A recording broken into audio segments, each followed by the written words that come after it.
পরমার্থ প্রসঙ্গে বলা হয়েছে, ধ্যান করতে গেলে একটু কল্পনা শক্তির দরকার। খালি কাঠকোট্টা, শুষ্ক ভাব ও জড়দৃষ্টি হলে চলবে না।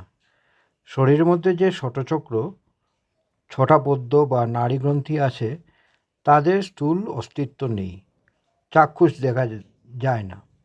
তাদের কল্পনা করে নিয়ে তাদের মহাশক্তির আধার ভেবে তাতে ইষ্টমূর্তির ধ্যান করতে হয়।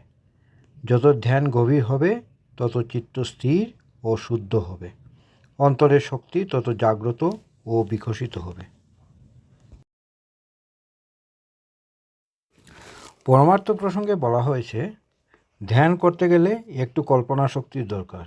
খালি কাঠকোট্টা, শুষ্ক ভাব ও জড়দৃষ্টি হলে চলবে না। শরীরের মধ্যে যে ষটচক্র, ছটা পদ্ম বা নাড়িগ্রন্থি আছে, তাদের স্থূল অস্তিত্ব নেই, চাক্ষুষ